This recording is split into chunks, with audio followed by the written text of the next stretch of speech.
Hi, my name is Jennifer Smith from the Coping with Depression blog at healthyplace.com. And today I'd like to talk about triggers that can send me back into negative coping mechanisms to deal with my depression.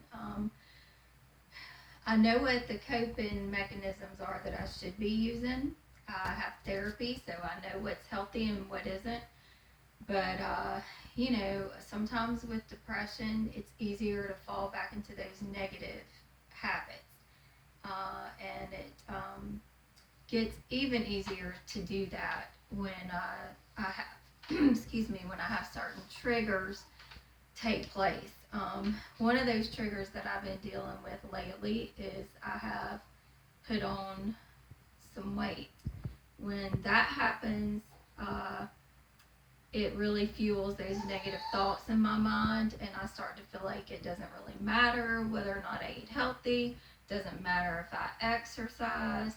And so I just start eating more foods that are unhealthy. I stop doing the exercising that I know I should do that helps me to feel better every day.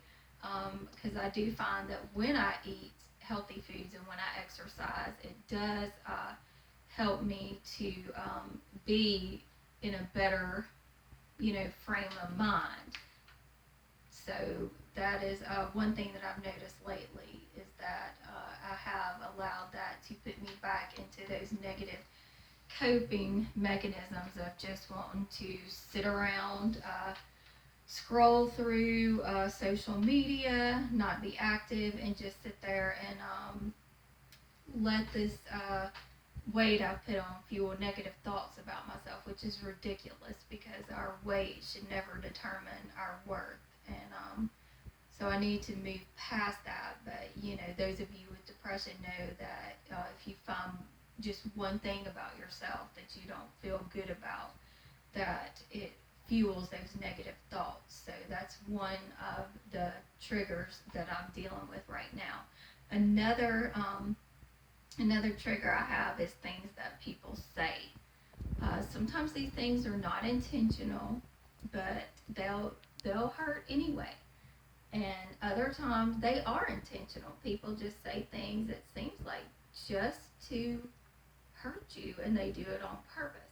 So of course these situations are going to trigger negative thoughts, which then will trigger those negative habits, those negative coping mechanisms to come back. And I've seen that in my life lately some too, because I've been told that depression is an excuse that I use.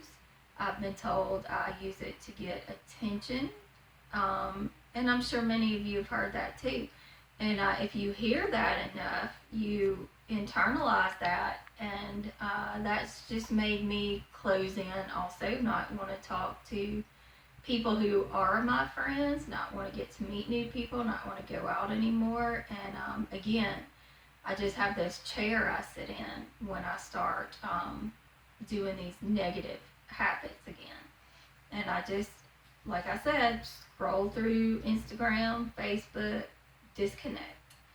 And that's not what I need to do. It's not what any of us need to do for a long period of time. Another thing I've been dealing with is some physical pain. I was in a mild car accident where a woman rear-ended my vehicle, but when it happened, it has caused me to have some neck pain. So that physical pain I have is also triggering negative coping skills, because again, I don't really want to do as much because of the pain that I'm in physically.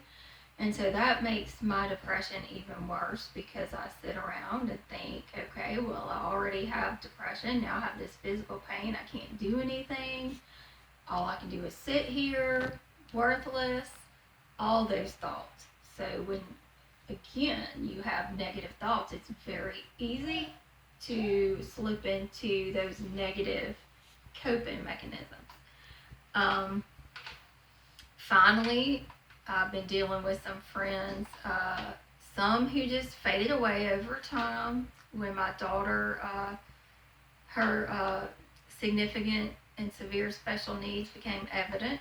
Some dropped out immediately, some faded. As my depression reached its pinnacle when I nearly killed myself, some friends faded, some just disappeared immediately. And excuse me. And then I have one of my children who came out as bisexual last year, and if you don't think that will make some so-called friends drop you like a hot potato, let me tell you it does. And that is painful. It's painful for my child, which hurts me. And it's also painful for me because people who are your friends should be your friends. And it's ridiculous and hateful and judgmental reason for someone not to be your friend. And so that triggers negative thoughts, and it triggers a lot of pain because I see my daughter hurt, and that also causes me to fall back into my negative coping mechanisms for dealing with my depression. So I am on a path right now to go back to those healthy coping mechanisms. And it's hard, but I've got to do it. So if you're in that place right now, you're not alone. Together we can work on this. And I'm not saying I'm there, but I've got to get there. And so can you. Don't give up. Again, I'm Jennifer Smith from the Coping with Depression blog at healthyplace.com.